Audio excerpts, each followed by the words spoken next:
Hello students, स्वागत है आपका आईसीटी वर्चुअल क्लासेस में। मैं हूं कविता, आपकी साइंस टीचर। उम्मीद करती हूं आप सभी अच्छे होंगे और स्वस्थ होंगे। क्लास कंटिन्यू करेंगे अपना चैप्टर, और चैप्टर में हम बात कर रहे थे क्वेश्चन आंसर्स की। चैप्टर का नाम है conservation of plants and animals, यानी कि पादप और जंतुओं का संरक्षण। इसमें हम क्वेश्चन आंसर्स यहाँ पे सॉल्व कर रहे थे, जिसमें कुछ क्वेश्चन हम प्रीवियस लेक्चर में देख चुके हैं। हम आज नए क्वेश्चन देखने वाले हैं। उससे पहले थोड़ा सा प्रीवियस क्वेश्चंस जो हैं उन्हें हम रिवाइज कर लेंगे। तो आइए स्टार्ट करते हैं।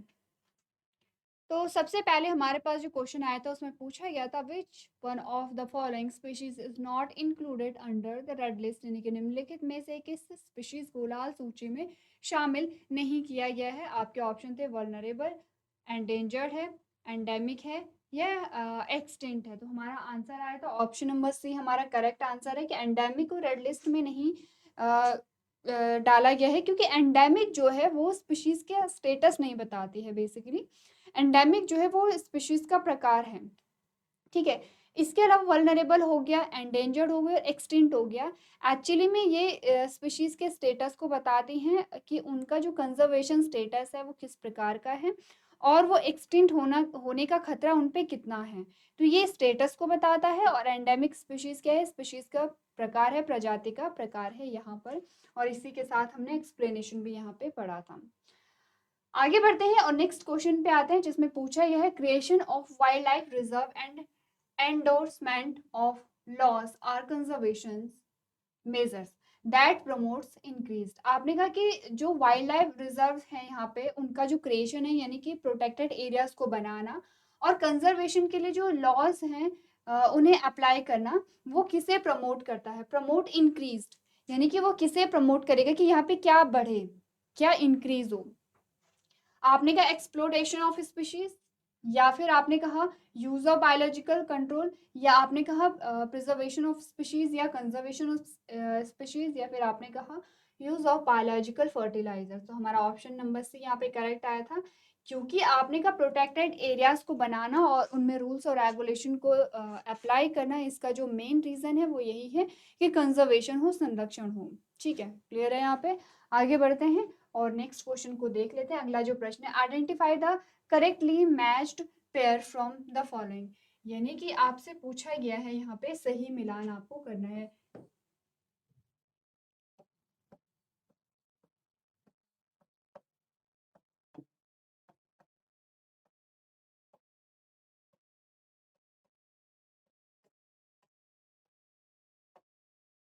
आपसे पूछा गया है सही मिलान कीजिए, ठीक है। जिसमें आपका है सुंदरबन, जिसमें है आपके पास आता है राइनो, या फिर रणथंभौर जिसमें आपने कहा है लॉयन, या गिर है जिसमें लॉयन कहा है, या काजीरंगा है जिसमें सी टर्टल है। ऑप्शन नंबर सी हमारा सही आंसर आया था। एक्सप्लेनेशन हमें पढ़ना है इस,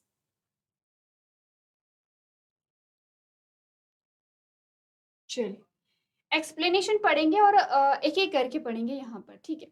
सबसे पहले हम कहते हैं Gir sanctuary is situated in Gujarat. जो गिर फॉरेस्ट है या गिर सेंचुरीज है वो गुजरात में पाया जाता है। Lions are highly protected wild animal of this sanctuaries. आपने कहा ये जो गिर फॉरेस्ट है, ये जो गिर सेंचुरी है, यहाँ पर मेनली किसको प्रोटेक्ट किया जाता है? टाइगर को प्रोटेक्ट किया जाता है। It was upgraded into a national park इन 1975। ये नेशनल पार्क में अपग्रेड हुआ है 1975 में, ठीक है। ये तो बात हुई, हमने गिर की बात की है। दूसरा है Sundarban is known as a protecting tiger. जो सुंदरबन है यहाँ पर वो किसको प्रोटेक्ट करता है? टाइगर को। अब आपको करना है क्या, ये तो आपका क्वेश्चन है, आपने स्टेटमेंट लिखी और आपने ये सही मिलान, जिस जो सही पेयर था, जो सही जोड़ा था, उसे आपने सेलेक्ट किया है, that is option number C, ठीक है। ये तो आपका सही मिलान है। अब आप क्या करेंगे, यहाँ पर एक बॉक्स बनाएंगे, ठीक है। यहाँ पर एक बॉक्स बनाएंगे और जो बाकी के ऑप्शन है, जैसे ऑप्शन नंबर ए का जो सही मिलान है, तो इसमें आपने बोला जो सुंदरबन है यहाँ पे उसमें किसे प्रोटेक्ट किया जाता है? यहाँ पे टाइगर को, ठीक है। सुंदरबन में, सुंदरबन मैंने पूरा नहीं लिखा है, ये है सुंदरबन ऑप्शन नंबर ए, जिसमें किसे प्रोटेक्ट किया जाता है? टाइगर को। ऑप्शन नंबर बी आपका आता है, ये मैं पूरा नहीं लिख रही हूँ, और ऑप्शन नंबर डी आता है जिसमें काजीरंगा। क्लियर है था? अब ऑप्शन नंबर बी का देख लिया। ऑप्शन नंबर बी में कहा गया है काजीरंगा में क्या है, आपने कहा ऑप्शन नंबर डी का बता रखा है। आपने कहा Kaziranga national park is known for its one horned rhinoceros. तो ये राइनो का करेंगे यहाँ पे क्या, कंजर्वेशन। ठीक है, तो ऑप्शन नंबर बी में क्या है यहाँ पे, ऑप्शन नंबर बी में आपने बोला tigers are pride of a Ranthambore national park which is located in Rajasthan. ये राजस्थान में पाया जाता है और ये भी क्या करेगा यहाँ पे, टाइगर का कंजर्वेशन करेगा। तो ये आपके सही मिलान आते हैं। ठीक है, बाकी के क्योंकि एक सही था, बाकी के 3 क्या थे, गलत थे। आपको क्या करना है यहाँ पे, सही जो ऑप्शन है वो चूज कर लिया है, बाकी के जो 3 ऑप्शन है वो भी आप सही करेंगे, क्योंकि ऐसा नहीं है कि इस बार आपसे आपको सही ऑप्शन दिया गया है यहाँ पे गिर फॉरेस्ट का। हो सकता है अगली बार आपको रणथंबोर का सही ऑप्शन दे दिया जाए या काजीरंगा का दे दिया जाए, तो आपको सभी के जो सही ऑप्शन है वो पता होने चाहिए। तो चलिए अपने जो क्वेश्चन है उसे यहाँ पे आप कंप्लीट कर लेंगे।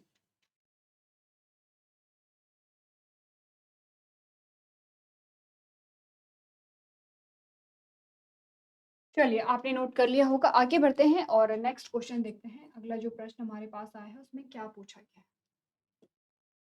आपका आपकी जो स्टेटमेंट बताती है वो है what is the main reason that many species are becoming endangered. आपने कहा कि क्या रीज़न है कि जो बहुत सारी जो स्पीशीज़ हैं वो क्या, वो किस कैटेगरी में आ रही हैं, एंडेंजर्ड की कैटेगरी में यहाँ पर आ रही हैं।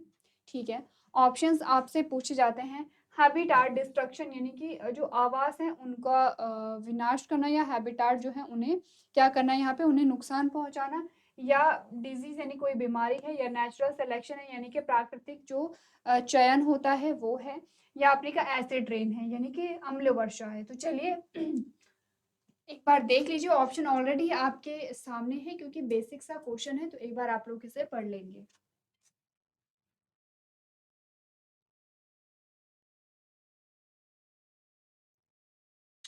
चलिए तो देख लेते हैं क्वेश्चन का आंसर, क्योंकि आपका बहुत बेसिक सा क्वेश्चन है। और क्वेश्चन में आपसे क्या पूछा गया है, प्रजातियों के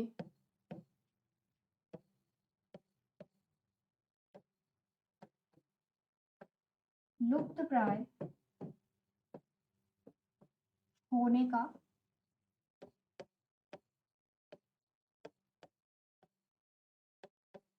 क्या कारण है। ठीक है, तो एंडेंजर्ड का मतलब होता है लुप्त प्राय।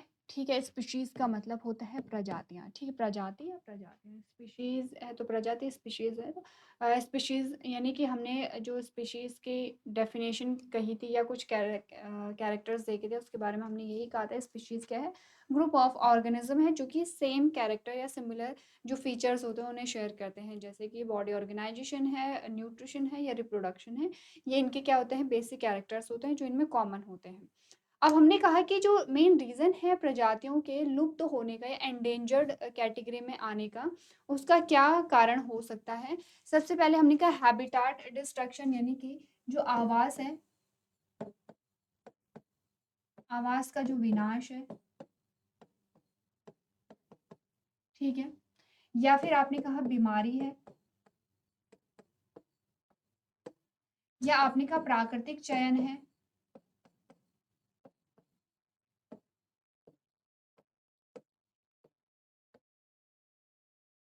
या आपने कहा अम्ल वर्षा है। क्या रीज़न हो सकता है इसका। तो जब हमने चैप्टर स्टार्ट किया था और हमने कहा था कि सबसे पहले हम बात करने वाले हैं कंजर्वेशन के बारे में, संरक्षण के बारे में। और कंजर्वेशन किसका, हमने कहा प्लांट्स का कंजर्वेशन कैसे किया जाता है, एनिमल्स का कंजर्वेशन कैसे किया जाता है, हम इसके बारे में डिस्कस करने वाले हैं। सेकेंड क्वेश्चन हमारा ये था कि हम कंजर्वेशन क्यों कर रहे हैं। हमने कहा क्योंकि प्लांट्स और एनिमल्स की बहुत सारी स्पीशीज़ हैं, अलग अलग कैटेगरी आप देखते हैं, प्लांट्स की हो या एनिमल्स की हो, और उनकी संख्या में कमी आ रही है। जैसे कि आपने देखा होगा कि जो गांव होते हैं, जो हमारे घर होते हैं, वहां पर पहले जो गौरैया थी वो बहुत कॉमन हुआ करती थी। अब धीरे धीरे आप देख रहे हैं कि जो गौरैया है उसका जो नंबर है वो कम हो रहा है, आपको उतनी ज़्यादा मात्रा में नहीं दिखती हैं जितनी पहले दिखती थी। तो इसका मतलब क्या हुआ कि उसके नंबर में कमी आ रही है। तो आपने कहा ऐसे ही प्लांट्स एनिमल्स के बहुत सारी स्पीशीज होती हैं जिनके नंबर में कमी आ रही है, यानी कि उनको जो विलुप्त होने का जो खतरा है वो बहुत ज़्यादा है, या वो लुप्त होने की कगार पर हैं, या लुप्त होने के रास्ते पर हों, अगर उन पे ध्यान नहीं दिया गया तो। तो आपसे यही पूछा जा रहा है कि क्या रीज़न हो सकता है कि जो स्पीशीज़ हैं वो एक्सटिंक्ट हो रही हैं, यानी कि वो विलुप्त हो रही हैं, या वो लुप्त प्राय हैं, यानी कि एंडेंजर्ड हैं, यानी कि लुप्त होने की कंडीशन में हैं, और उनमें लुप्त होने का सबसे ज़्यादा खतरा है। तो जब हमने इस बारे में बात की थी तो हमने क्या कहा था, पहले सारे पॉइंट्स को क्लियर कर लेते हैं कि क्या होता है नेचुरल डिस्ट्रक्शन, आवास विनाश क्या होता है, बीमारी क्या होती है, प्राकृतिक चयन क्या होता है, या अम्ल वर्षा क्या होती है।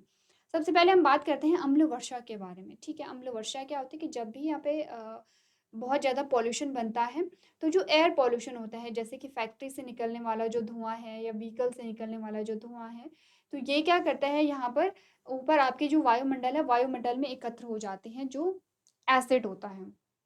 जब बारिश आती है तो ये एसिड बारिश के साथ नीचे पृथ्वी पर आ जाता है, जिसके कि आपको यहाँ पर जो हार्मफुल इफ़ेक्ट है वो देखने को मिलते हैं। तो इसे हम क्या कहते हैं, अम्ल वर्षा कहते हैं।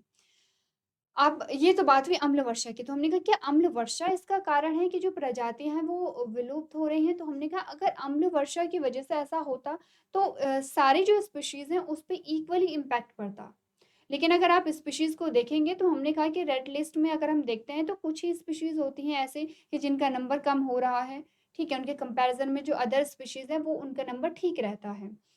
तो ऐसे ही प्लांट्स भी होते हैं कि कुछ ऐसी स्पीशीज़ होती हैं प्लांट्स की जो क्या है कम होती चली जा रही हैं, लेकिन बाकी के जो अगर स्पीशीज़ हम देखें तो उनका नंबर सही रहता है। तो हमने कहा एसिड रेन अगर रीज़न होता तो सब पे इक्वली इम्पैक्ट करता है। जैसे ह्यूमन्स है तो ह्यूमन्स पे भी इम्पैक्ट करता।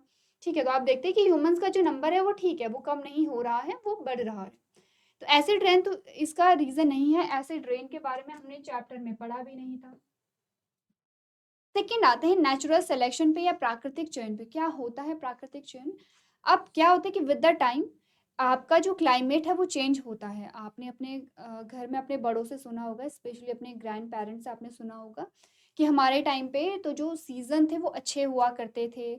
जैसे कि आप देखते हैं कि गर्मियों में बारिश कम होती, तो वो कहते थे कि हमारे टाइम पे इतनी गर्मी नहीं पड़ती थी, बारिश खूब हुआ करती थी। हमारे टाइम पे सर्दियों में ठंडा पड़ता था, हमारे टाइम पे सर्दियों में क्या होती थी यहाँ पे रेनफॉल है वो होता था, या फिर आपने कहा कि यहाँ पे स्नोफॉल है वो होता था, ठीक है? तो यहाँ पर क्या है, उस टाइम में जो आपका क्लाइमेट था वो अलग था, अब जो आपका क्लाइमेट है वो अलग हो चुका है। उसके बहुत सारे रीज़न हैं, जैसे कि आप जानते हैं 2 मेन रीज़न होते हैं। एक तो होता है नेचुरली जो एनवायरनमेंट है उसमें चेंजेस आए हैं, और दूसरा होता है कि ह्यूमन एक्टिविटीज़ से भी इनमें चेंजेस आए हैं। जैसे कि टेम्परेचर इंक्रीज़ होना, इन इसका सबसे मेजर जो रीज़न है वो है ह्यूमन एक्टिविटीज़। तो क्या होता है कि विद द टाइम क्लाइमेट में चेंज आता है, टेम्परेचर में चेंज आता है, आपने कहा ह्यूमिडिटी में चेंज आता है, जो रेनफॉल है, जो बारिश हो रही है, उसकी जो दर है, उसका जो रेट है, उसमें चेंजेस आते हैं। तो आपने कहा कि जो क्लाइमेटिक कंडीशन है, उनमें जब चेंजेस आए हैं, तो क्या होगा, जो उस क्लाइमेट में, जो उस पर्टिकुलर रीजन में रह रहे हैं, अगर वहाँ के क्लाइमेट में चेंज आ रहा है, तो वहाँ के जो ऑर्गेनिज्म है, वहाँ के जो जीव हैं, उन्हें उसी अनुसार ढलना होगा। अगर वो उसी अनुसार खुद को अडॉप्ट नहीं कर पाते हैं, तो वो सर्वाइव नहीं कर पाते हैं, और इसी प्रकार से उनका जो अस्तित्व है वो समाप्त हो जाता है। छोटा सा एग्जाम्पल लेते हैं, जो पेड़ पौधे होते हैं, आपने कहा कि वो जंगलों में होते हैं या फिर आपके घरों के आसपास होते हैं। अब क्या हो गया है कि रोड बन गई है, ठीक है। अब जब रोड बन गई है तो रोड के आसपास जो पेड़ पौधे हैं, वहाँ पर हर टाइम धूल मिट्टी जो है वो पेड़ पौधों पे लगती रहेगी। जैसे कि आपने देखा होगा कि जो सड़क के किनारे जो पेड़ होते हैं, स्पेशली आप देखेंगे जहाँ पर कंस्ट्रक्शन, जैसे कि रोड में ऑलमोस्ट कंस्ट्रक्शन चलता रहता है कि रोड में कभी कुछ टूट गया है या कभी रिपेयरिंग चल रही है। तो आपने कहा कि कुछ ना कुछ कंस्ट्रक्शन वहाँ पे होता रहता है, जिससे धूल मिट्टी के जो कण हैं वो वहाँ पे रहते हैं। अब आपने देखा होगा रोड साइड के जो प्लांट्स होते हैं, उनकी जो लीफ होती है वो पूरी कवर्ड होती है, किससे, धूल से या मिट्टी से। वहीं अगर आप कंपैरिजन करेंगे, एक जंगल में एक पेड़ है, एक पौधा है, उसकी जो लीफ है वो एकदम क्लीन रहती है, एकदम साफ रहती है, उसका जो कलर है वो आपको एकदम से दिखाई देता है। अगर आपने नोटिस नहीं किया तो एक बार आप लोग देखेंगे, जब आप रोड से चल रहे होंगे तो आसपास के, अभी जैसे रेनी सीजन में तो आपको सारी जो पत्तियां हैं वो आपको अच्छे से दिखेंगी, लेकिन नॉर्मल टाइम में जब रेनी सीजन नहीं होता है, तब आप देखेंगे रोड साइड के जो प्लांट्स होते हैं, उनकी जो पत्तियां होती हैं वो पूरी मिट्टी से ढकी रहती हैं। अब ऐसे में क्या है, ये क्लाइमेट चेंज है यहाँ पे। अब जो पौधे वहाँ पर खुद को अडॉप्ट कर पा रहे हैं और अच्छे से वहाँ पे फोटोसिंथेसिस हो रही है, तो वो ग्रो कर पाते हैं। अगर वहाँ पर अच्छे से फोटोसिंथेसिस नहीं होती और जो पौधे हैं वो यहाँ पे ग्रो नहीं कर पाते, तो धीरे-धीरे वो सूख जाते हैं और वहाँ पर वो जो पेड़ है वो वहाँ पे सर्वाइव नहीं कर पा रहा है। इट मीन्स कि जो ये क्लाइमेटिक चेंज नहीं होगा एक्चुअली में, ये जो मैन मेड चेंज है वो होगा, जिससे कि हम धूल-मिट्टी का एग्ज़ाम्पल दे रहे हैं। लेकिन आपने कहा ऐसे ही जो नेचुरल जो यहाँ पे एनवायरनमेंट होता है उसमें जो चेंजेस आते हैं उसके अकॉर्डिंग जो खुद को अडॉप्ट कर पाते हैं वही यहाँ पे सर्वाइव कर पाते हैं। जैसे एग्ज़ाम्पल लेते हैं कि पहले जो टेम्परेचर हुआ करता था वो इतना हाई नहीं हुआ करता था। जैसे हमने एग्ज़ाम्पल लिया कि गर्मियों में इतनी गर्मियाँ नहीं पड़ती थी, सर्दियों में इतनी ठंड नहीं पड़ती थी, नॉर्मल रहता था। या जो बारिश का टाइम है वो उसमें इतनी वर्षा नहीं होती थी कि आपने देखा कि फ्लड आ रहे हैं या लैंडस्लाइड हो रही हैं, इतना नहीं होता था, नॉर्मल चीज़ें रहती थीं। अब क्या है कि टेम्परेचर बहुत हाई हो गया है, तो वो जो प्लांट है जो एक नॉर्मल टेम्परेचर पे रहता था, अब उसे क्या करना पड़ेगा, उस हाई टेम्परेचर के लिए खुद को अडॉप्ट करना पड़ेगा। या सेम एनिमल्स पे भी अप्लाई होगा कि जो एनिमल्स हैं उन्हें भी सेम टेम्परेचर पे अपने आप को अडॉप्ट करना पड़ेगा। अगर वो अडॉप्ट नहीं कर पा रहे हैं, इट मीन्स कि वो सर्वाइव नहीं कर पाएंगे और वो जो है वहाँ पे समाप्त हो जाएंगे। तो इसको हम कहते हैं नेचुरल सिलेक्शन, यानी कि नेचर सेलेक्ट करती है। नेचर कैसे सेलेक्ट करेगी कि जब इन्वायरमेंटल कंडीशन या क्लाइमेट में चेंज होता है, उसके अकॉर्डिंग जो जीव, जो पादप खुद को अडॉप्ट कर पाएगा वही जीवित रह पाएगा, जो खुद को अडॉप्ट नहीं कर पाएगा वो जीवित नहीं रह पाता है। इसको हम क्या नाम देते हैं, नेचुरल सिलेक्शन या प्राकृतिक चयन नाम देते हैं। तो आपके पास है कि प्राकृतिक चयन या नेचुरल सिलेक्शन रीजन है कि प्रजातियां जो है वो विलुप्त हो रही हैं, तो इसे एक बार के लिए रहने देते हैं। तीसरा आता है डिजीज। क्या बीमारी की वजह से जो प्रजातियां हैं वो विलुप्त हो रही है? हमने कहा बीमारियों की वजह से इनका नंबर कम हो सकता है, लेकिन ऐसा नहीं है कि सारे जो सदस्य हैं वो कम हो जाएं। और आपने देखा होगा कि जैसे कि जो जीव हैं अगर वो लुप्त हो रहे हैं या फिर उनका नंबर कम हो रहा है, तो उनमें जो बीमारियां हैं उनके साइन देखे भी नहीं गए। तो आपने कहा कि डिजीज, ऐसा नहीं कि डिजीज की वजह से जो स्पीशीज हैं वो क्या हो रही हैं, एक्सटेंट हो रही हैं। अब ऑप्शन नंबर ए पे आते हैं, हैबिटाट डिस्ट्रक्शन यानी कि आवास का विनाश, जिसमें हमने पढ़ा था डिफॉरेस्टेशन। क्या पढ़ा था इसमें हमने? डिफॉरेस्टेशन या वनों को काटना। हमने कहा जब हमने डिफॉरेस्टेशन किया है और जब यहाँ पर क्या हुआ है, जो आवास है उनका विनाश हुआ है, तो एक तो प्लांट्स को आपने वैसे ही काट लिया है, एनिमल्स के लिए अब कोई आवास नहीं बचा है, ठीक है, क्योंकि जंगल ही उनका घर है और अगर जंगल कट गए हैं तो अब उनके पास घर नहीं बचे हैं। तो उनके पास क्या रीज़न होता है कि जो पॉपुलेशन वाला जो एरिया होता है वो वहाँ पे जाते हैं, वहाँ पे या तो उन्हें मार दिया जाता है या उन्हें कैप्चर कर दिया जाता है, और इसी प्रकार से उनके पास क्या होते हैं, ना तो रहने की जगह होती है, ना ही अब वो अपना जो फूड है, अपना जो भोजन है वो प्राप्त कर सकते हैं। तो इस प्रकार से धीरे-धीरे इनका जो नंबर है वो कम होने लगता है। तो अगर हम बात करें नेचुरल सिलेक्शन की, तो नेचुरल सिलेक्शन एक बहुत स्लो प्रोसेस है। ऐसा नहीं है कि क्लाइमेट में सडन कोई चेंज आ गया कि आज जो टेम्परेचर था वो 25 डिग्री सेल्सियस था और कल जो टेम्परेचर होगा वो 45 डिग्री सेल्सियस होगा। ऐसा नहीं होता है। इतना सडन चेंज नहीं आएगा। जो चेंज आते हैं क्लाइमेट में वो ग्रेजुअली आते हैं, धीरे-धीरे आते हैं, और इसमें क्या होता है कि जो स्पीशीज़ है यहाँ पर वो खुद को अडॉप्ट करने के लिए उन्हें पर्याप्त समय मिलता है। कुछ नहीं भी अडॉप्ट कर पाती हैं और धीरे वो जो अगर लुप्त भी होंगी तो वो धीरे-धीरे होती हैं। ठीक है। तो जैसे कि हमने डेटा देखा था कि हर घंटे में इतनी स्पीशीज़ कम हो रही हैं और साल में अगर हम देखें तो इतनी स्पीशीज़ कम हो रही हैं। तो आपने कहा कि जो नेचुरल सिलेक्शन है इस प्रोसेस के द्वारा इतनी जल्दी जो स्पीशीज़ हैं वो ख़त्म नहीं होती हैं। इट मीन्स कि हमारा जो सही ऑप्शन आएगा वो आएगा ऑप्शन नंबर ए, कि जो प्राकृतिक आवास है उनका जो विनाश है वो एक प्रमुख कारण है जो स्पीशीज है उनकी संख्या में कमी आने का। तो आपने कहा व्हेन हैबिटाट आर डिस्ट्रॉयड, यानी कि जब आवास को क्या किया जाता है, डिस्ट्रॉय किया जाता है या समाप्त किया जाता है, many species are left homeless, और बहुत सारी स्पीशीज कैसी होती है, होमलेस हो जाती है, यानी कि उनके पास घर नहीं रहता है। दीज स्पीशीज आइदर डाई और गेट अ डिस्प्लेस्ड, या तो इनकी मृत्यु हो जाती है या इन्हें किसी दूसरे प्लेस में यहाँ पे एडजस्ट किया जाता है। They have less area to live and reproduce. आपने कहा कि अगर इन्हें दूसरे एरिया में शिफ्ट किया जाता है या इनके होम को रिप्लेस किया जाता है, तो अब इनके पास उतना बड़ा एरिया नहीं है। जैसे हम जू का एग्जाम्पल लेते हैं तो उनके पास लिमिटेड एरिया होता है यहाँ पर। ठीक है, क्लियर है? तो चलिए अपने जो क्वेश्चन है उसका आंसर आप लोग नोट कर लेंगे। चलिए, तो आज हमने कुछ क्वेश्चन्स यहाँ पे डिस्कस किए होंगे, आपको क्वेश्चन समझ में आए होंगे। तो आज के सेशन में हम इतना ही करेंगे। अभी तक क्लास में बने रहने के लिए आपका धन्यवाद।